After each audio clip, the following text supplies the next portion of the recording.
So we've gotten through Sicily, we capture Sicily. Sicily is another way to keep us engaged in the war. We won North Africa, we gotta keep engaged, Stalin wants us to do the cross-channel invasion. The Americans want to do the cross-channel invasion.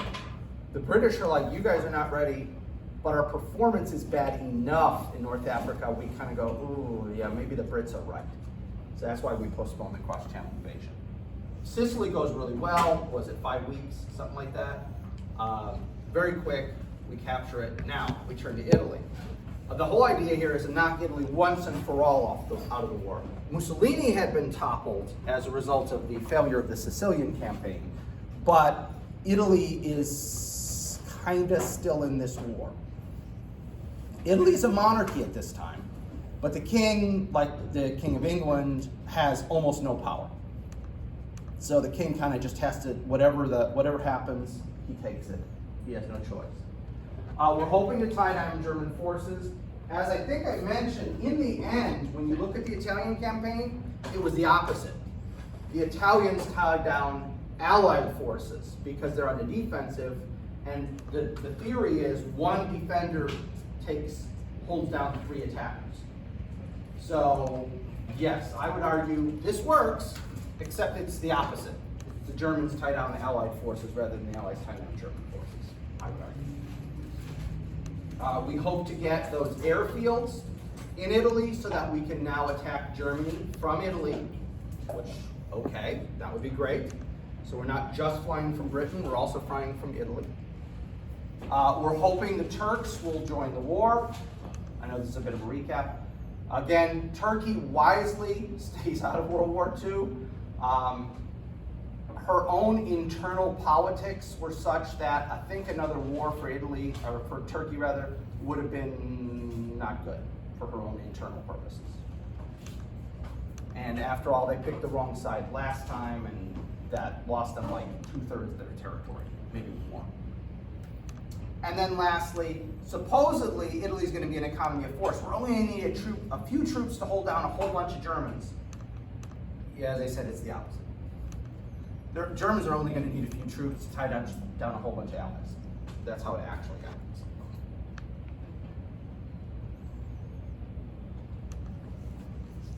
So that's why we go to Italy. Now, what are the challenges in Italy? Well, number one, the Germans put up an awesome defense. Why do they do so well here as opposed to Sicily? Well, for one thing, there's almost no Italian troops fighting. And the Italian troops who are fighting are hardcore fascists. And I'm not, you understand in this case, I'm not throwing that around as a political epithet. I mean, they're members of the fascist party of Italy. So the guys who are fighting at this point, the Italians who are still willing to fight by this point in the war, are guys who are 100% behind Mussolini. They were all for that resurrecting the Roman Empire, because that's one of Mussolini's big BS things. We're going to resurrect the Roman Empire, we're going to conquer all this territory. And they got Libya and Ethiopia, and that was their empire. And the Ethiopians kind of kicked their butts for a while, so yeah. So again, the Germans are doing most of the fighting, and where the Italians are fighting, they're hardcore fascists. They're not draftees who really don't want to be there. Okay? The terrain, quite frankly, sucks to be on the offensive and is awesome to be on the defensive. Basically, the Italian peninsula, and I'll show a map in a second, but it's not topographical. The Italian peninsula is a series of mountain ranges like this, okay, all the way up. And the only way you can go straight is along the coastlines. So there's roads to this day. I mean, if you want to drive in Italy, you drive up either the Adriatic coast or the Med coast. You drive up one of those coasts because down in the middle, there's so many mountains. There's roads. They've cut in the roads and the hills and everything now, but that's the scenic route. If you just want to drive fast, you go up the Adriatic coast or the Mediterranean coast. You don't go down the middle of the country. It's beautiful, it's scenic, but it takes forever to get here, okay? Because it's just mountain after mountain after mountain. The longer the Italian campaign goes on, the more the Allies go, you know what? This is a waste of troops. And so the more they will start to say, yeah, you know what, we're not gonna really contribute much to this. We're not gonna really do much with this. And so the best units get taken out of Italy, and the units that are considered substandard get left in Italy. So in the United States, a division that does a lot of fighting in Italy is the 92nd Infantry Division. Anybody know what the 92nd Infantry Division is famous for? They're African Americans. So they can't be any good, so just leave them in Italy. Okay? That's the attitude. Likewise, the Brazilians. Most of you probably didn't know Brazil was in World War II. They are. They send an expeditionary force to Italy, and it's a division plus. It's a division plus a lot of support elements, basically. And where do they fight? Italy. Because, yeah, they're not going to be any good. By the way, they're the only integrated Allied force in Europe, the Brazilians, because the Brazilians don't make a distinction between dark-skinned and light-skinned Brazilians. They're all Brazilians. So they're the only integrated force, Allied force in Europe. I'm not sure about the Pacific, but in Europe they're the only integrated force. So again, there's fewer Allied units as the war goes on, and they are considered poorer quality units. The really good units are all sent to France once the French campaign opens up. There's very limited shipping. There's very few landing craft. Why? All that's going to the big effort. After June 6, 1944, that's the main effort. Italy is the kind of sideshow that nobody gives a darn about. So basically, everything happening in Italy after the initial invasion, there's initially this, oh, rah, and we go in there. But after it kind of becomes clear this is going to suck, the Allies are the ones who are on the negative, and the Germans and Italians are on the positive on this. So it pretty much backfires. I mean, we could have literally just skipped the Italian peninsula altogether and invaded somewhere else, and we would have been better off. Like the French Mediterranean, if we do eventually invade there, after we invade Normandy, we also invade around Marseille in southern France. We could have done that. Winston Churchill is arguing for us to invade the Balkans. That would have been an even worse than Italy kind of situation, because the same bad terrain, plus you had not just dealing with the Germans, you got all those ethnic groups that hate each other and are trying to kill each other. Serbs and Croats. I mean, remember, in the 1990s they were killing each other, let alone in the 1940s. So good thing we didn't do that. That was a Churchill thing. Because what Churchill's idea was, if we get into the Balkans, we can get up into Poland before the Soviet Union gets to Poland. We can stop the Soviet Union from taking Eastern Europe. Now, as a Pole, I'm all for that. Rah, awesome Churchill. As a practical matter, that was insane and stupid. So again, I separate my ethnic pride from, was that doable and was it a good idea? No, it wasn't doable. No, it wasn't a good idea. Why Churchill wanting to do something stupid? Yeah, Churchill does have his moments. Anyway, so this is the early part of the campaign, just September through November of 43. So this is where the Germans had escaped. Remember, from Sicily, is they get through the Straits of Messina to the toe of the boot. And so our initial actions are pretty successful until we reach what's called the Gustav Line. And this is a German defensive position that's set up along a natural mountain ridge. And basically what had happened is the Germans were just not putting up much of a fight here just so they could dig in here. They were putting all their effort into holding the Allies at the first possible good defensive position, which is they call the Gustav Line. And another quantitative with qualitative. Yes, exactly. So they held us up just long enough to set up the defensive line, and then once that's in, this will take like 6 months to capture. So initially, it's going really well. Oh, it's just going to be like Sicily. No, okay? So one of the key linchpins of the Gustav Line is Monte Cassino. Monte Cassino is a Benedictine abbey. It is the birthplace of Western monasticism. St. Benedict actually lived there. It's a magnificently beautiful abbey. Now, The Allies are convinced that the Germans are occupying the abbey. So the abbot writes a letter and actually has one of the monks bring it to them and says, there's no Germans in my abbey. They're on the hillside, but they're not in the abbey itself. Please don't destroy my abbey. Yeah, basically, please don't destroy my abbey.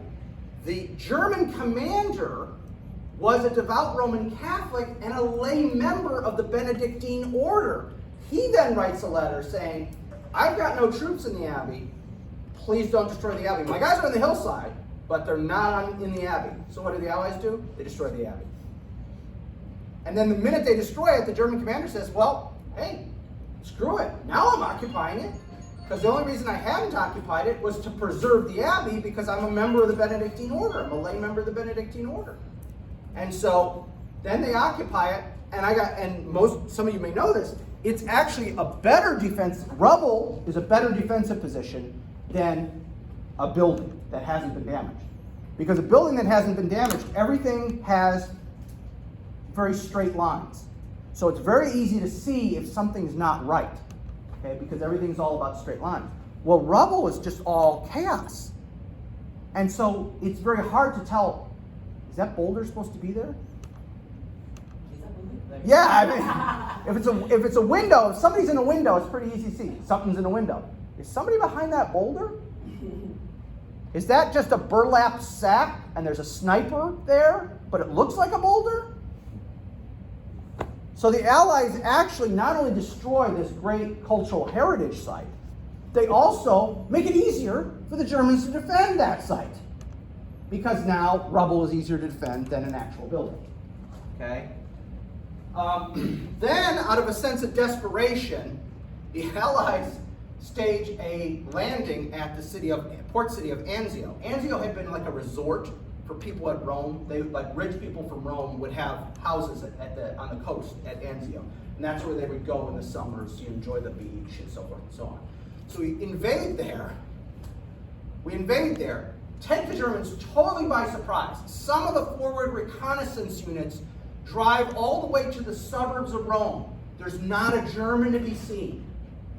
The commander, I think it's Lucas, at the 6th Corps commander, U.S. Army 6th Corps commander, says, okay, that's great, but we're not doing anything until all the guys are ashore. And he waits about a week before doing anything.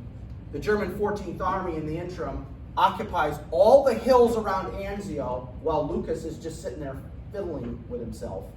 And as a result, when we try to make our breakout, it's unsuccessful, and the guys get trapped in a pocket here and are just shelled mercilessly by the Germans. It's an absolute unmitigated disaster. And that's purely on timidity. If the guy had been more aggressive, and I know this is always a coin toss, I get it. You can be too aggressive and get guys killed, you can be too passive and get guys killed. I get it.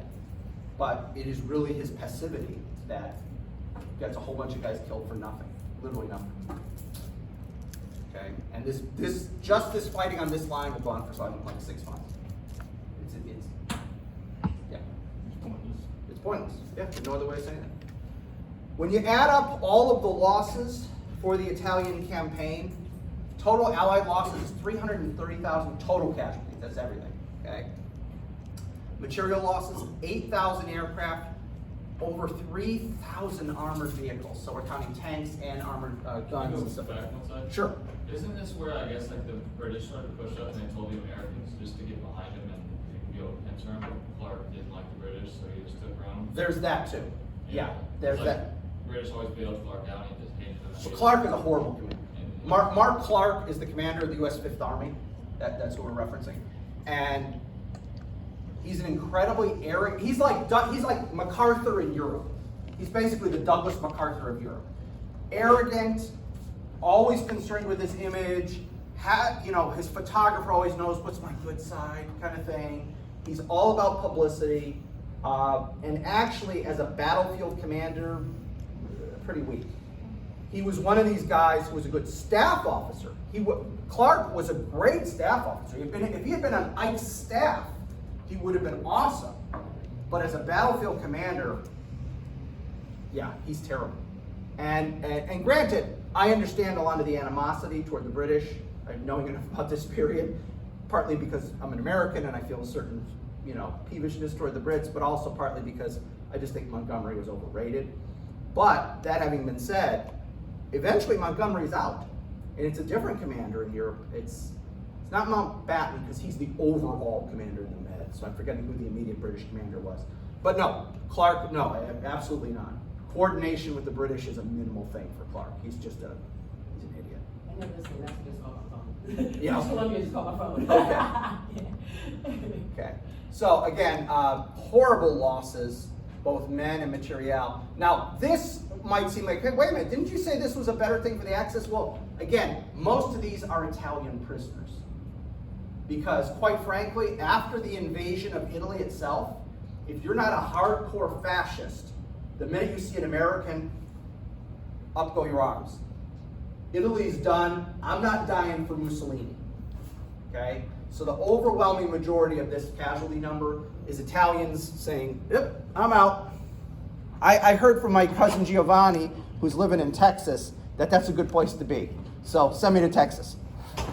Okay? So yeah. And they also lose quite a bit of stuff that they can't make up. They can't make that stuff back up. All right, let's turn our attention toward Northern Europe, and specifically Normandy. So the big why is, why Normandy? You have this entire range, okay, that you could theoretically invade. Well, one of the reasons Normandy is chosen is just simply what it looks like, okay? What is it? You've got marshy areas. You can't land in marshy areas. You've got shingle. Shingle is these beaches. It's like a pebble beach as opposed to a sand beach. You've ever seen a beach that's literally just rocks? I'm not talking like big sharp rocks. I'm talking pebbles, Galveston? Yeah. No, Galveston's a cruddy beach. It is a sandy beach, but it is a cruddy beach. Now understand, I grew up with Lake Michigan, so Galveston to me is beautiful because it's not 46 degrees Fahrenheit, which is what Lake Michigan is in like the middle of summer. I'm exaggerating, but not by much. I grew up with the beach. The few times I went into Lake Michigan, I was like, why would you swim here? That's insane. So I still think Galveston's beautiful, but Galveston's biggest problem is. I mean, that sandy beach where it was like, it's kind of like shells, but it's not really sand, but. Yeah, it's like rocks. It's like little rocks. It's pretty, yeah. So it's So you got shingle. You can't go in those areas. Some areas are just too soft. Like the sand is too soft for reasons I don't understand. Something to do with the way the waves act and so forth. So if you try and drive a tanker or a truck onto the beach, you're just going to sink right in. And then you've got cliffs, sheer cliffs in some spots. So when you look at, this is geographic. You just look at the coast. No. Possible. No. And then once we turn the corner here, you're getting trickier with shipping. So this area, and ultimately that's the landing beaches right here, you don't have a lot of choices. It's always presented as if, well, you have this whole area. Not in a practical sense. I mean, yeah, in a sense that you could land anywhere, I guess you could, but practically, and this is again, we've learned from the Pacific, where they've had some disasters landing on beaches in the Pacific, and some lessons learned have been transmitted back to Europe, like, hey, really be careful with your beach selection, okay? The Battle of Tarawa, if you know anything about the Battle of Tarawa, and I can't remember if we're going to talk about it a little, it might be something we talk about later. That's an example where we didn't do proper, site surveying, what we would call now with the SEALs, the UDTs, underwater demolition teams, where before we do a landing, the SEALs go in. Everyone forgets about this. Everyone thinks of the SEALs as just killers. Well, that was one of their functions, but they're also supposed to do site surveying. So if we were going to do an invasion, the SEALs would go in at night, they would take soil samples, they would do all these other things to decide what's the proper beach to hit. Where can we land big, huge craft that are not going to sink into the muck right away? Okay, that's part of what the SEALs do in theory. They haven't done it in a while. It's just like special forces. Everyone thinks of them, the Green Berets, as just being killers. Well, but they were actually also supposed to do foreign internal defense, which is training somebody else's army how to be a real army. Again, they did a little bit of that in Iraq and Afghanistan, but the last 20 years, pretty much all the SEALs and the Green Berets have done is kill people. And so we've kind of forgotten, yeah, they have other duties. It's just they don't do them much. In this era, they would have called them frogmen. So If you've ever heard that expression, frogmen, that's who you would have sent in to do beach surveys. so a Those are couple. the CDs now. What's that? Those are the CDs now. Well, no, actually the frogmen get merged into what are called the UDTs, underwater demolition teams. That are part of the CBs that go in, isn't that part of the CBs? Well, the CBs are one after the landing happens. So the UDTs and the SEALs used to be two separate organizations, and in 66, 67, something like that, they merged them. And so technically it's under the SEALs. But they haven't done it in so long. Maybe some of the tasks have been taken over by the CBs, but officially Oh, okay. the SEALs are supposed to do that. But it would make sense if it was the CBs because they're construction. They're all about engineering and construction. And they're right there by the SEAL teams, so that's why Yeah, said I mean, they have a coordination, certainly. I'm sorry, you're about to say. So what you're saying is that like a couple of weeks before like D-Day, Operations said, "Oh Lord, there's a couple of guys on the beaches in Normandy collecting samples." Well, way more than a couple weeks. This would have been 6 months or more. They would have been going and doing little, all along the coast. They would have taken maps that they already had, so they already knew some stuff, what was appropriate, when it wasn't. But in the places they didn't know 100%, like the cliffs, you know that, you could just like look with binoculars from England and say, okay, we're not landing there. But in these other areas, yeah, for months beforehand, like maybe 6 months or a year beforehand, they have guys landing during the night, taking soil samples, bringing them back, they're analyzing them, they go, no, this is too marshy, this is shingle, But like that. 6 months, was it like something could have changed at that time? Well, no, because we're talking about the basic geological features of the land. So we're not talking about a day-to-day change. We're talking about it would take like millions of years, basically, to change the basic geology of the beaches. So the And- Nazis should have blitzed the beaches then beforehand. Well, I mean, again, it's amazing when you look at it from this point of view. And this is what these big operations. I'm sorry. Don't tell me I missed Operation Fortitude. No, we're doing Operation Neptune. Okay, you missed Italy and North Africa. Okay, so we're starting in Europe. Okay, so I'm sorry, I lost my train of thought. I'm so sorry. No, that's okay. Soil samples. Yeah, soil samples. So what I'm getting at is these big operations are not. Everybody wants to talk about the sexy stuff, the big battles and everything. Many of these big, huge operations are determined by guys with, in this day, slide rules and compasses and pages of calculations. Okay? Whether it's logistics, whether it's beach siting, whether it's any of this stuff. That helped predetermine the outcome of this battle 6 months or a year before the battle happened. So it's not that, yes, the guys landing on D-Day, okay. Amazing. Courage I don't have, okay, got it. But the determinations made 6 months to a year beforehand with logistics, with beach siting, with all these other things, help get those guys onto the beach and helps them succeed ultimately. So yes, individual courage played a role, but if you don't have the logistics and stuff to back you up, if we land on a shingle beach, okay, which the British did when they tried to the Dieppe raid, okay, the Dieppe raid. So the British did an experimental raid, I think it was late 42, early 43, I might be wrong on the date, and they landed in one of these shingle beaches, and it was an unmitigated disaster. It was like a division-sized raid, absolute unmitigated disaster. They lost almost all their troops. And so for the British, that was an eye-opening thing. And then, like I said, we've got feedback coming back from the Pacific saying, hey, be careful where you choose, because Tarawa and a few other beaches are going to show us. And that's why we get these things right. I mean, there's, is Neptune is the pipeline? Is Neptune the oil pipeline? No, that's Pluto. Operation Pluto. They actually, this is just trivia, they actually run a pipe, an oil pipeline, across the ocean to help refueling. Okay? That's how serious we're taking this. Now it has some problems because it's kind of improvised and so forth, but I mean, that's what we're talking about, those logistics and stuff. How long that? What's that? So they had like a whole, like, you know, all the way across. They had a pipeline going all the way across. Do you know how long it, or how far it is miles? No, I don't. But I remember reading about it and being like, I'd never heard of it. Partly because it didn't work very well, and so they weren't gonna brag about something that kind of worked for like a few days and then didn't work, and then worked for a few days and didn't work, and finally they just said, the heck with this and scrap it. But- must have been at least 12 feet, probably. Yeah. At least. At least. So, Nightmare to repair. oh gosh, yeah. Really, like, almost full. And I think the reason I even heard about it is there was an article where they had come across a section of it that had been abandoned, and it kind of made the new, like, the local French people were like, what's this thing? And they called called people from like the gas industry and the oil, and they're all like, oh, you don't know what it is. And then finally somebody figured out, oh, that's left over from World War II when they tried to do this pipeline.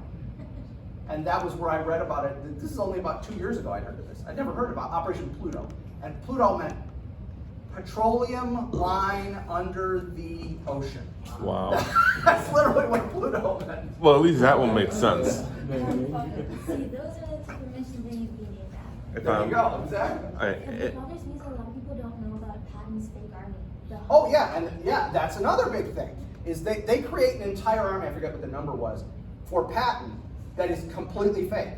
It's got a couple thousand guys in it, and their whole mission is to create Blown up tanks. blow up tanks, and Wooden cardboard tanks, and all this kind of stuff, fake radio traffic. They even make patches. They even make fake unit patches and then give them to guys and tell them, when you go to London, make sure you wear that patch, because spies will see it and go, oh, we got to add that to our table of, what the Americans have. And so, yeah, I mean, There's all just of a bunch this. of artists and sculptors. Yeah, it is. It's like a bunch of artists and sculptors and stuff like this. Plus- and are among this like I 1,002 know guys. too much about this operation. Yeah. Plus, with a name like Operation Fortitude, it sounds super cool, right? Yeah, So they think it's exactly. more. Exactly. Hitler didn't think that they would put Patton in the sidelines, so he actually sent the only good thing in his army, the Panzer troops, over to Right. To Cherbourg.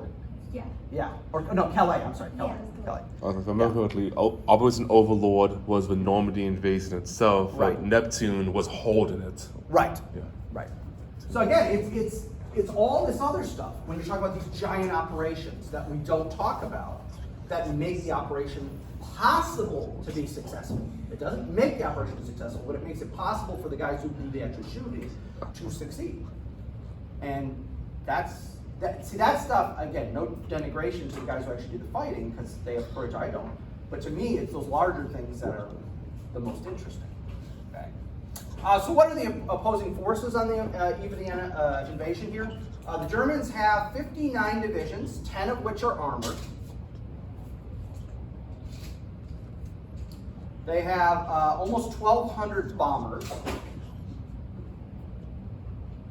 But they only have 183 fighters. Where are all the German fighters? Why aren't they at Normandy? Where are they? Soviet. They're either in the Soviet Union fighting against the Russians or one other place. On the wall. No? Britain? No.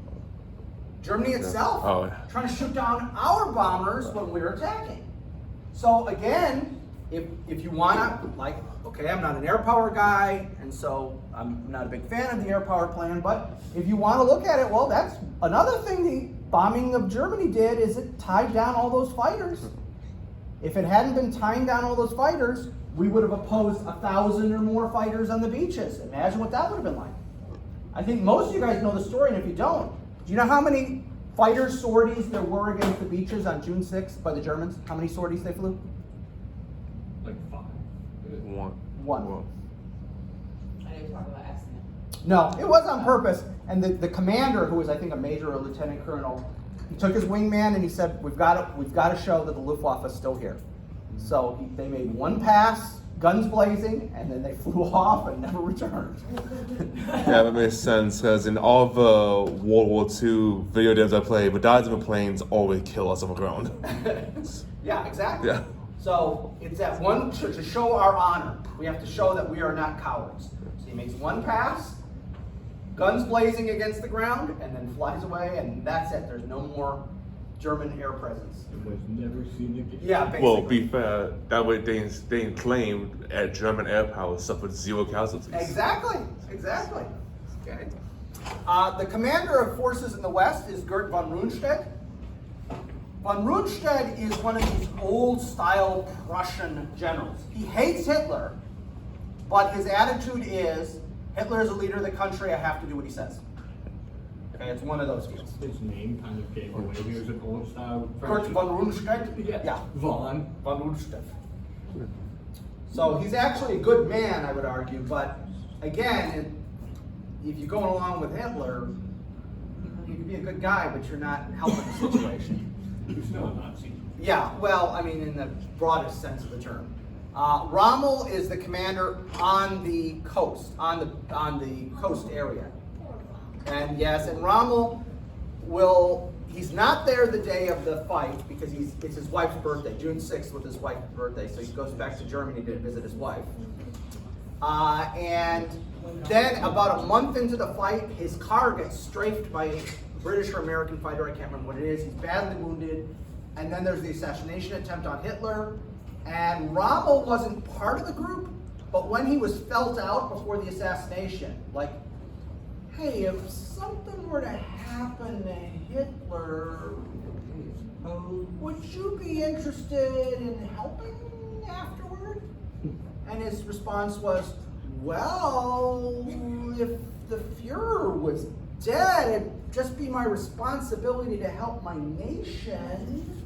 It's one of those where nobody said anything about assassinating Hitler. I never said I was going to.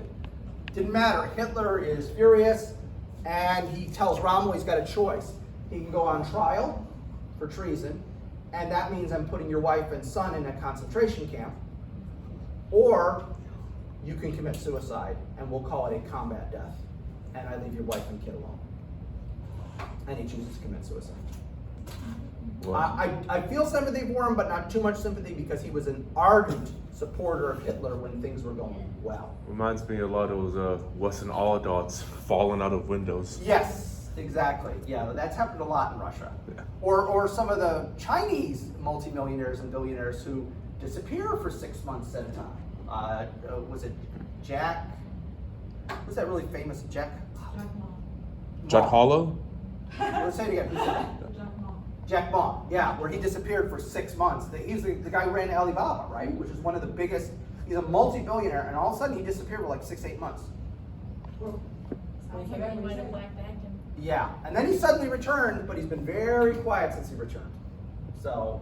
Was he like one of the richest men in the world? Yes. Yeah, damn. And it shows you in a totalitarian state, money don't help you. He got re-educated. Should have moved to America. Yes, he did get re-educated, I think. Okay. All right, so allies.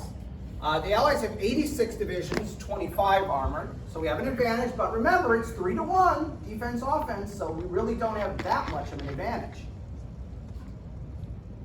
Oh, and also 55 of these 86 are motorized, so I should have had that in parentheses. So of the divisions, hang on, I gotta do math. 80 are armored or motorized, and the other 6 are basically airborne divisions and specialty divisions. Why is this significant? The Germans, if you're not in an armored or what they call a Panzergrenadier division, you still have horses or you walk, even this late in the war. That is not true in the Allied forces. In the British, the Free French, the Americans, the Poles, the Brazilians, all of those, there's no horses. And that's a huge factor. And this is not because the Germans think horses are cool, it's because they can't produce enough trucks. They can't produce enough tanks. They can't produce enough cars. Well, and then they oil. And then on top of it, they have problems with oil. Okay? They can't get enough of it. All right.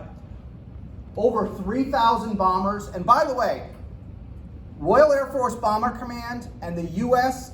8th Air Force scream like scalded children when they are told you gotta stop bombing Germany to bomb the beaches. Oh, no, Germany's almost ready to collapse, they're almost ready to collapse. Any second now they're gonna collapse. Eisenhower has to go almost to the president to get the 8th Air Force to stop bombing Germany for a month so they can prep the beaches. That's how bad it is. He has to almost go to the president. It never quite gets to the president. Somebody in the interim says, just shut up and do what Ike wants. But that's how wedded to this. We're almost beating the Germans. Any second now they're gonna collapse. That mentality that the Army Air Force has is just so insanely ingrained. They won't even help bomb the beaches until they're ordered to by like the Secretary of War or somebody like that. It's insane. Do you think they would have? What's that? If they just kept doing what they were doing? They're convinced if we just keep going, any second now the Germans are going to collapse, and it's not true. 5,000 fighters. Now, since there's no other fighters to engage with, they're either attacking bombers when they get the chance, or they're doing close air support. I.e., I'm an infantry unit on the ground, and I'm calling in fighters to come down and strafe the bad guys. The problem is coordination is really not spectacular, and friendly fire incidents are happening all over the place, where American fighters are strafing American or British or Free French units.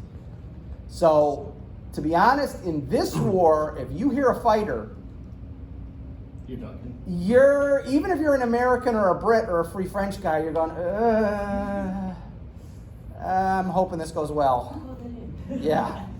Okay. Just a lot of cowboy pilots still eyeballing it. Yes. Well, but they don't really have a choice. If you think about it, they don't really have a lot of choices because we don't have the technology we have nowadays, and that's why you guys will like literally drape American flags over the back of their tank.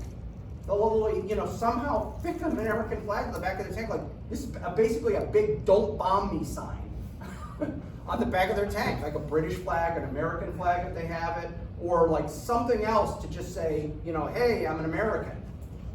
A big star. They'll paint. If they get some paint, they'll paint a big giant 5-point star because that's the emblem that was used in all the trucks.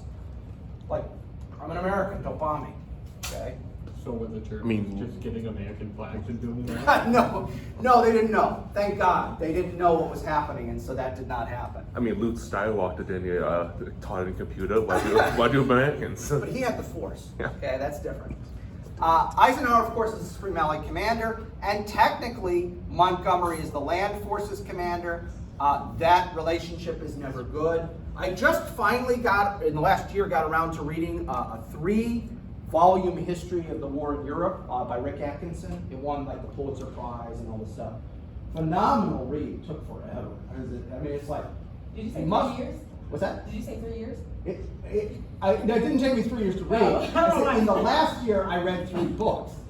I read more than 3 books in the last 3 years, but those 3 I finally got around to reading in the last year, and they're massive. It's over 1,500 pages between the 3 of them. So it took a while, and I took some breaks and read another book, and then came back. Was it a recent publication? Yeah, and they were published in the early 2000s, It's like relatively recent. It's like 100 academic papers. Yeah, that's a lot. And he does a really good job of exploring the relationship between Montgomery and Eisenhower. He's an American, so he obviously has a certain ingrained prejudice toward Eisenhower. But what was amazing is how many Brits that he's able to quote who couldn't stand Montgomery either. So I felt justified in saying he's probably more right than wrong if he's finding tons of Brits who also thought the exact same thing that Eisenhower thought of Montgomery. And Ike really came out of that work as a saint. I don't mean in a religious sense, I mean in a... He was looking real good. He was, what he put up with before he actually blew his top. He only blows his top twice with Montgomery, but the stuff he put up with, oh my gosh. The Americans who were on Eisenhower's staff actually said Ike was more pro-British than pro-American. That's how angry the Americans were. They're like, you were always giving in to the Brits because he wanted unity. And if I got to give in to the Brits on little things, I'm going to give in to the Brits on little things. And once in a while, not little things. We'll get to one of those in a second. All right. So, the assault force, this is June 6th when we land at the beaches. We the Allies, are landing 150,000 troops. We will suffer 10,000 casualties in one day. Please. Was there a lot of chaos on Eisenhower's decision to put it back in? Because all I read on the textbooks is that Eisenhower made the decision to put it back in this bad weather. But Right. was there big chaos in like the headquarters? No, well, everyone was basically, the meteorological staff had basically said, we think we've got like 24 to 48 hours of good weather. But if we don't land now, because of, and this gets into all those meteorological things, tides, the moon, all these things, if we don't land now, we're gonna have to postpone it a whole month. We're gonna be talking early July. And so that was the big thing, and when Ike's told we might have 24 to 48 hours, Ike makes the calculated risk that, yeah, all right, we're gonna give it a shot. The staff is really torn, because from what I've read, there's a certain element in the staff that says, just go, get it done already. We can't keep doing this. And there's another element that is more cautious. No, let's wait till next month. July is okay. But Eisenhower is just, he's got everybody who's higher than him saying, what's going on? Come on, get on with it, let's go. When's the invasion happening? For instance, he's smoking 5 packs of cigarettes a day. Okay? Most people don't know this about Ike. He really became a nicotine addict. I mean, I don't think there's any other word for it. He never did it in public. He considered it a filthy, dirty habit. There's a number of people of that era who were the same way. They smoked constantly, but never did it in public, and the public perception of them is, you never saw it. Yeah, Ike was smoking 4 to 5 packs a day. So how many, I never smoked cigarettes. There are 10 cigarettes in a pack? 20. There's 120. 20, okay. So 25 20, so between 80 and 100 cigarettes a day. And Churchill was still smoking him. Yeah. 30 come in a carton. Yeah, he was buying them by the carton, you better believe it.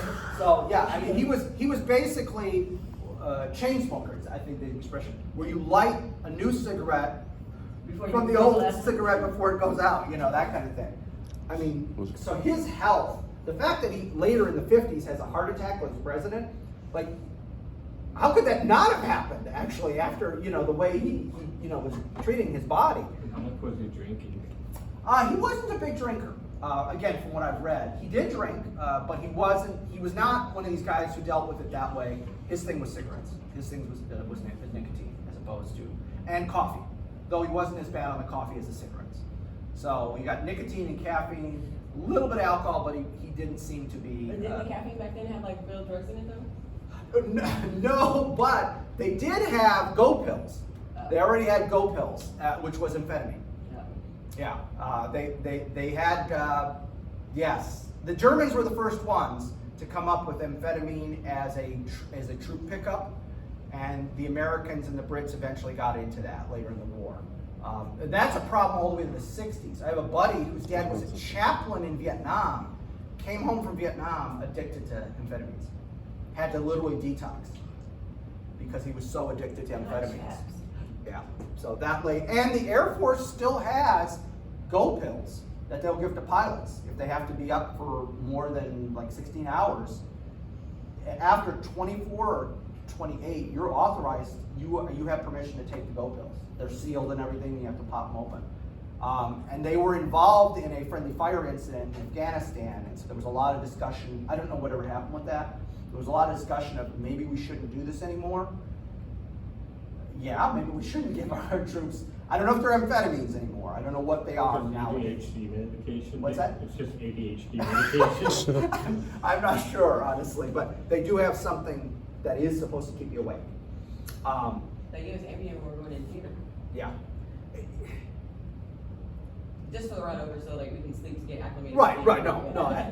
My attitude toward all of that is you can only push the human body so far. And when you try and push it past a certain limit, you are going to have negative consequences, whether it is on the body itself or the decision-making process of the person involved. Right, it's not to end. I did enough all-nighters, either in grad school or while I was associated with the Army, to know you don't think clearly after about 36 hours of no sleep. It's like drugs with that. That's a bad combination. Yeah, It's horrible. yeah. My thing is I would start hallucinating that something was like, I'd see things out of the corner of my eye. I drove from when I was driving from Texas to Connecticut. I stopped over in Georgia to overnight, and then I left from there straight to Connecticut. So I basically did like a 24-hour run with traffic. But by the time I got there, I kind of scared myself because I was getting literally to where I had to park my sister's apartment complex, and I kept seeing like a person like on a bike. There's the lights reflecting off my mirror. And, Black dog. Yeah. That's what they call black I dog. was like, I'm mildly hallucinating. I remember there was once a radio host, I think in the UK or US, who US. stayed up, and then after that, they Yeah. said that he was a completely different person. That he Yeah, it was silent. a publicity stunt. This is in the late 50s, I think, late 50s, early 60s. A radio host stays up for like 120 hours or some crazy number like that without sleep. And it literally affected his brain permanently. He then slept for like 36 hours straight, but after he woke up, he was never the same. It did some sort of permanent either physical or chemical damage to him. So again, I understand there's situations in which, especially in military context, you have to be up for that long. But there are going to be consequences to that. So anyway, we got off on tangent, but that's okay. There's 5,000 ships involved in the assault. 600 are warships, which means the other 4,400 are cargo ships, troop transports, tank transports, you name it. Okay? Supplies, what have you. And a total of 10,000 aircraft at one point or another will be involved in this first day. So that is just a massive, massive armada of stuff. And again, this goes back to, since there's a U.S. military history, we talked about the Civil War. Why does he even win the Civil War? You guys had a test. By the way, more than half the class should be graded, is graded already of the tests. I apologize it's taken this long, but I had another class who had their exam due the day before. So more than half of the class has been graded already. And I intend to try and finish the other half this afternoon. Okay, so go online, see if it was literally alphabetical, I'm sorry. That's just, so if your name is a W or something like that, I haven't gotten to you yet. If it's A, B, C through about L, I've probably gotten to you already. Grades still look good, though? Oh yes, everything looks good so far. Where was I? Civil War. Civil War, yeah. So the Civil War, one of the questions on the test, that's what it sparked in my, is how does the Union win? Why does the Union win? And, everybody's answer pretty much was, well, stuff, it's just outproducing. Well, that's also the lesson here. It's stuff, it's our ability to outproduce. It's the long war, short war thing. If you're fighting the long war, you need deep pockets and an industrial base. The United States could not fight a long war right now. Okay? We don't have the money, even though we have it on paper, but it's all paper, as we've talked about. So must have been the richest country in the world. Yes. Yeah, we're richest, but it's all illusory. There's nothing real. I mean, even the internet stuff. I'm sorry, I don't want to sound like an old man who's harping about this. But the internet stuff, it's not tangible. You know what I mean? There's nothing, you're not making anything. I mean, even Amazon, all they're doing is shifting things from here to here. They're not creating anything. It's Even the last the stuff famous is selling. Family Guy quote. What's that? All America is just packages from one coast to another. Yeah, there's some truth to that. Okay. The only country in the world that could probably fight a long war successfully right now is China. Maybe to a lesser extent India. I'm not sure. I don't know what their manufacturing is like. They got a lot of people though, so you can make do with a lot of people. Yeah, exactly. Anyway, so this is an image of the Higgins boats going in toward the assault beaches. I'll throw a few pictures in here. That's the beaches. This is a few days into the battle. This is not D-Day itself. This is a few days into the battle. So these are the LSTs, landing ship tank, that you notice they can beach themselves, drop the ramp, you can drive tanks and stuff off of them, and then when the high tide comes back in, they refloat and out to sea. Okay. This is we don't have time to go into it, but the mulberries is absolutely fascinating tale. So there's no natural harbor. Normandy is just a beach. Well, that's all well and good if the weather's perfect. If the weather's not perfect, you're gonna have chaos. So what we create is an artificial harbor, which they call a mulberry. This is the code name, mulberries, all right? These are giant concrete I mean, they're like Legos almost. See how there's like the holes? It's almost like the underside of a Lego. It's like if you turned a Lego upside down, okay? They're made out of concrete. And each of those chambers is watertight. You see the different stuff there? Each of these is watertight, and there's valves in here. They can float them. Again, how do you make concrete float? Magic. Because I don't understand how that works. How deep does it go? It's about, under here, it's about, I think it's about 6 feet under the water, okay? They float them out, they get them in position, and then you turn valves and flood those compartments so they sink to the bottom of the harbor and make a harbor, okay? It's absolutely fascinating. It's, again, one of these engineering, like, what the heck? It's a real brute force solution. Yeah, so they create this artificial harbor around the beaches and with entrances so you can get ships in. And then they build these piers that float. So whether it's high tide or low tide, you can dock out here and move stuff onto shore. This is for the ships that are not, like the LSTs that can teach themselves. For regular ships with a regular bottom, you can't do that. And so here's an illustration I found in Encyclopedia Britannica. There's my reference, that you can see. Whether it's high tide, it floats. At low tide, it just sits on the beach and you just drive right over. That's pretty impressive engineering. It's amazing. And it's just amazing. Now, unfortunately, within about 2 or 3 weeks of the landing, there's a huge storm and a big section of the mulberries are permanently sunk. They're pulled out to sea and sunk. So it doesn't work as long as we'd hoped.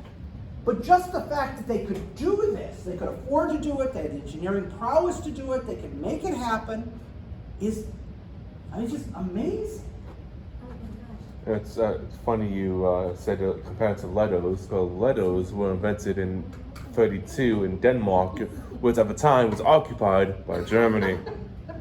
10 years later, yes. Okay. All right, so what are the losses from the Normandy campaign? So this is not just D-Day, but this is the Normandy campaign. About 225,000 total Allied losses. I'm sorry I'm not going to be able to break this down, but these big campaigns, it's really hard to get exact numbers. Material losses, about 4,000 aircraft and about 4,000 tanks. So this is not bloodless. Even though we win, this is costly. This is very costly. Axis losses are higher, 400,000 casualties. They lose fewer tanks and aircraft, but the difference again is they had less and they can't replace them. Our attitude, let me give you a quick, funny story that kind of illustrates our attitude toward equipment losses. So, there's this tank crew, and the Sherman tank, which is the mainstay, the M4 Sherman tank is the mainstay tank of the United States Army in World War II. But, like with all of these vehicles, as we've talked about, you get improvements. There's the M1, there's the M1, or the M4, there's the M4A1, there's there's all the way down. So this crew had been equipped with what's called an Easy 8 tank. It's an M3 A4E8, I think is the designation. I might be one of those numbers off, okay?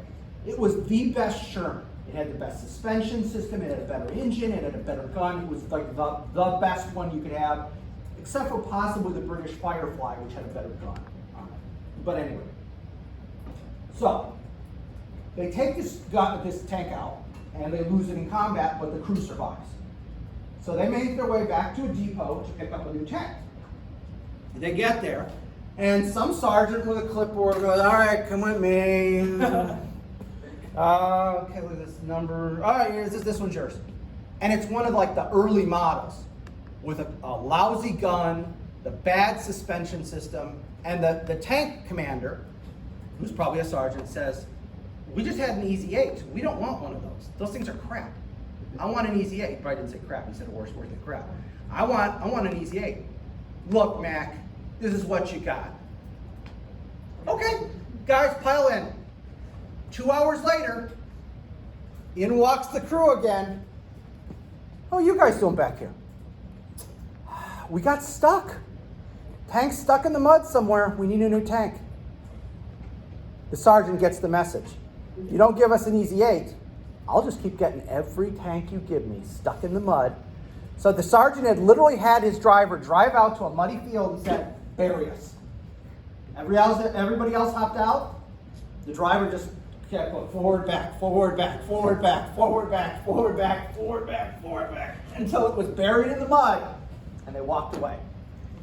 But the attitude was, oh well, here's a new tank. So Nowadays, if you did that, oh, you're done. You're going to get court. You're going to Article 15 at least, if not going to prison. Big chicken dinner, BCE. Yeah. Nope. The attitude that time is, okay, here's another one. Okay, so that shows you our attitude. The equipment is, we can make more. It's no big deal. presumably somebody went out and docked the tank back. Somebody unstuck that tank at some point. I actually Politicians, private, I like to say our whole field of them, full of the ones that they left out there. Exactly. There you go. Does that still happen in a tank? Like, is it an M1 Abrams stuck in a sand pit somewhere? I wonder about that. I don't think it would be pretty hard. You can get anything stuck, even an Abrams. But the Abrams has so much engine power, it's pretty hard. Yeah, that's jet engine. Yeah, it's a jet. It literally is a jet engine. No joke. The modern tank. And there's a new version that has just come out from General Dynamics. Yeah, PE, I want to think. I think it is. Where they're replacing the jet engine with a conventional diesel engine, because the jet engine really is. It was one of the few times we overpowered something instead of underpowered something. And so they're actually saying, it'd be cheaper to take the jet engine out, put a diesel engine in. You're going to get great horsepower, but the mileage is better. The M1 Abrams literally, it consumes something like 5 gallons of gas just starting it. You haven't driven. You literally just pushing the start button. In the process of starting and warming up the engine, you consume 5 gallons of gas. But wasn't the military's whole thing is spending exorbitant amounts of money to justify a budget? Unfortunately, yes. Yeah. Okay. Probably easier to fix a diesel engine than a jet engine. Oh, absolutely. Absolutely. Absolutely. But again, the idea was the Cold War when we developed that. We've got to have the best. We've got to be able to defeat. Every one American tanker has got to kill some. You're not allowed to die unless you killed at least 5 Soviet tanks first. And that was the joke. You don't have permission to die until you've killed at least 5 Soviet tanks. Then you have permission to die at that point. Okay, so we over-engineered it. Anyway, so being in the initial campaign, then we have to break out because the Germans have got us pocketed in here. Why are they able to do that? They're able to do that because of what is called the bocage country. Now, this is one of these things that you can't believe nobody understood this ahead of time. Now, I'm not from northern France, but you'd think someone on the flipping Allied staff was either a Frenchman from northern France or had done a sightseeing tour in northern France at some point. The way it works is every one of these fields, see how you can see these are individual fields? These areas that separate the fields are not just like a little shrub or something, okay? I hope I have a picture of it. Yeah, here, if you were to cut away the silhouette, this is what those separators are. Basically, over years, these French farmers would pick up every rock and start piling them up and making a fence. And then over centuries, literally centuries, what happens is, once you've picked up all the rocks, there's no more rocks, vegetation starts to grow, okay? Because nature abhors a vacuum, right? And so vegetation starts to grow. And over time, it's not just some grass, it's trees, it's all kinds of stuff. And the roots are all entangled. If you've ever tried to take out a tree or these things that aren't even trees down here in this part of Texas, where there's these things that look like trees, but they're really kind of, I have no idea what they are, but they entangle with everything, and yeah. I've been involved in trying to do that on some property that I know somebody has. Oh my gosh, it's not just like get a chainsaw out, cut down the tree. No, it'll be held up by the things up top. There's nothing holding the tree here. It's not falling. Why? Its vines are entangled with the other vines. Okay, so now I got to cut down 6 trees. But wait a minute, those trees are attached to other trees. Okay, that's basically that in reverse with the roots. The roots are all entangled in here, in with the rocks, and they've been here for 600 years. So basically, every single field is a little fortified enclosure. And the Germans can just set up a machine gun, and every time you try and jump over the top, and here's another view of it, every time you try and jump over the top, they kill you. Explosives don't seem to work. What the heck? So eventually, and if you try and drive a tank over it, you expose the weakest armored part of the tank, the belly, and they'll kill you. How do we solve this problem? We did underneath. Sort of. Not underneath, but under the shrub. An American ordnance sergeant hears about this problem. And initially, this is a more formal version, but initially the Germans had put these landing obstacles on the beaches so that we couldn't drive ships on them, okay? And they're big, basically, The hedgehogs. what? The hedgehogs. Yeah, I mean, they're basically giant pieces, like if you imagine rail, like from a railroad, and if you were to go and make like a 6-sided thing out of it, like almost like a ball that could rotate, so any way you twist it, they're called caltrops when they're smaller, when they're like this size. But, so this sergeant sees all this metal that we've pulled off the beach, and he thinks, hey, I wonder if we were to like scoop out these hedgerow things, we could scoop them out. So he literally gets a blowtorch and a welding torch and starts cutting up and repositioning the stuff. And this is eventually what they come up with over time, okay? And they call them rhino hedgehog cutters, like a rhinoceros horn. And what you do is you just ram it into the hedgerow, push forward a little, and then pull back, and it creates a big hole in the hedgerow that allows the Americans to come through without being up top exposed. And literally they come up with a system where you have some explosives, you have the hedgerow cutter, you have an assault team, and then boom, boom, boom, we can start doing this. And once the Germans figure the gig is up, they don't bother fighting for every single hedgerow. They just say, okay, attack with this, let's move back. But it takes a good couple months to figure out how to do this. And it's, like I say, some ordnance sergeant is just looking at all this scrap metal they pulled off the beach. I wonder if I got my blowtorch, cut that stuff up, and then I got a welding torch. It's that simple. And again, this goes to why I would argue we have been so historically good at winning historically.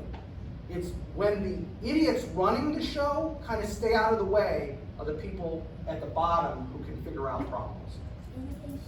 Yes, exactly. Only the U.S. military would take months to defeat shrubbery. Well, in all fairness, it was a little more than just shrubbery. I mean, this is not exactly a Monty Python skit. The knights who say knee. Okay, and so it's this combined arms. You get an M4 Sherman with a hedgerow cutter. You get an engineer team with explosives. You get an infantry squad with a light machine gun and a mortar. And boom, boom, boom, we take them out. And once the Germans realize this isn't working anymore, they pull back. I just imagine the first instinct would be to shoot it with the tank. Yeah, exactly. So, but again, this is one of these things where you have the aerial photographs, and I could totally understand. You're looking at it from above. Oh, there's just little separations. Isn't that beautiful? Look at the little separations in the fields. How is there no Frenchman on the staff? How is there no Frenchman on the staff who says, oh, that's more than just a few bricks there. There probably was, but they just ignored them. That is very possible. Like, That is doesn't know very, what that is very possible. I'm not going to say that didn't happen. So for a brief stint, Shermans were basically hobbits. Yeah. Oh, that's a good. We were just watching the animated version of Lord of the Rings with my girl. The Bakshi, what's the guy's first name? The animator was Bakshi, who back in the 70s. It's weird. It's trippy. It's very trippy. It's more accurate to the book, though. Well, the problem is it ends abruptly. They were planning to make another one, so they never get to the point where he throws the ring into Doom. Mordor. So my kids were like, "What? What's happening? Isn't there gonna be more?" Like, yeah, there should have been, but I don't think it did well enough at the box office. And it's been 40 years, so I don't think they're gonna make a sequel. The only series that was the author. The animated Tolkien. version? Yeah. Really? Tolkien. Tolkien? It might be. Well, I don't know. I thought it was dead already. Yeah, Tolkien died pretty. Oh no, it was the actor who plays Saruman. Christopher Lee. Christopher Lee. Okay. Fun fact: the only cast member to have met Tolkien. There you go. There you Yeah. go. So he probably knew what Tolkien liked. Yeah. He well, he that's taught his okay. he taught his blessing to play Gandalf. Yeah, there you go. Yeah. All right. So broad versus narrow front. So we've broken out of Normandy. We're moving. So the question is, should we spread out and just slowly move our way across all of France, the broad front strategy, or should we put all our eggs in one basket, give one army most of the supplies, and just have them punch through this? This is the broad versus narrow front. Historians have argued that the broad front strategy, which is obviously what we go with, is very similar to what Grant does in the Civil War with his campaigns. And that the American way of war, and they've actually, there's a Russell Wiley, now deceased, coined that term, the American way of war, is lots of stuff, slow and methodical. If you simplify it, it's a lot more complicated than that. It's an entire 500-page book. But if you want to condense it down, lots of stuff, slow and steady wins the race. That's what he argues is the American way of war.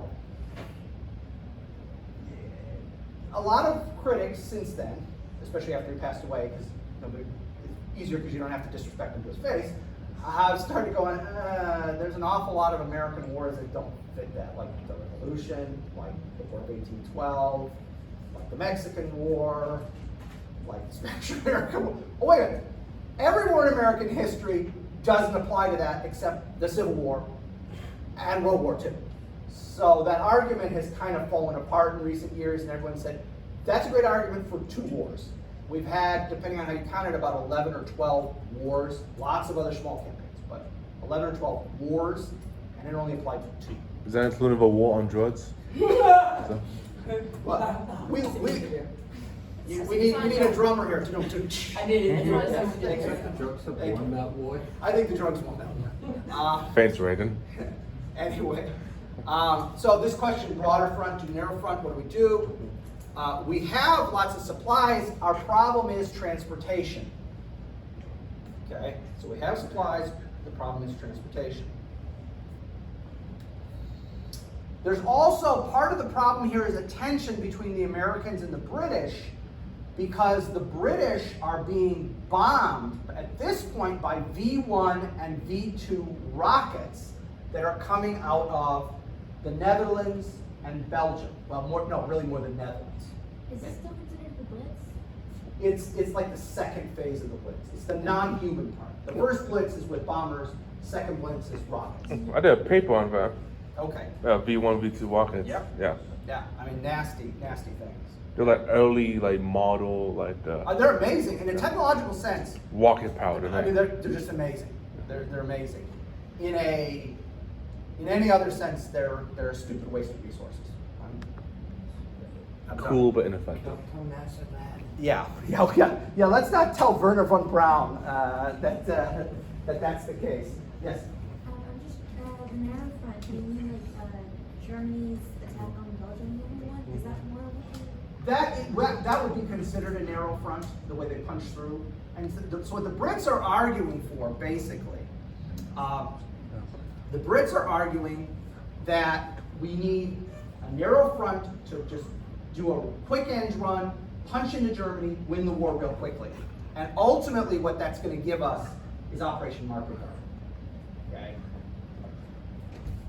So we stop, the Third Army stops, everything comes to a halt, we direct the supplies toward Operation Market Garden. Now this is another one where Eisenhower doesn't want to do it.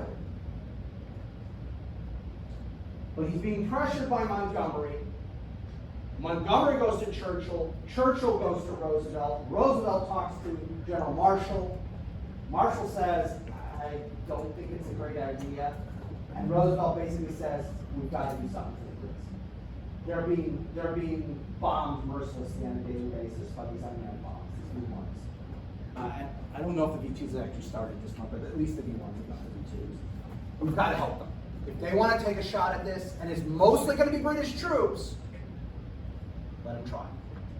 Okay? It's this desperate, we've got to end the war really quickly. We can end the war really quickly and overrun, because this is going to be the Netherlands. We'll overrun those B1 sites, so they can't launch B1s at us anymore. So worst case scenario, we overrun those sites, the bombing stops. Best case scenario, we overrun the sites and punch into northern Germany, and the war's over by Christmas. By the way, anytime somebody says the war's going to be over by Christmas, it's not going to be over by Christmas. I'm sure there's once or twice in history where that was true, but in the period of time I'm used to thinking about, never has it been true. Yeah. Okay. So the broad front, again, had a lot of pros and cons, and I'll just go through this quickly, and then we're going to have to go because we don't have any more time. The broad front was low risk. What's the risk? We take a longer period of time. We take our time. Slow and steady wins the race. We're going to attrit the Germans west of the Rhine River, so that once we get to Germany itself, they're going to have nothing to fight us with, which is what will happen in the end. And the Brits and the Americans have an equal part in this. The problem was, it was seen by the British as being indecisive. Like, make your mind up. No, I did make my mind up, and we're going to do it this way. I don't get why you think that's indecisive. It's logistically inefficient, the British say. Why just give us all crumbs? Just give one of us all the supplies, and we can take care of it for you. Yeah, but what happens when not one? As it will. Ike has to do a lot of different things as the commander. So he has to balance out the needs of different people.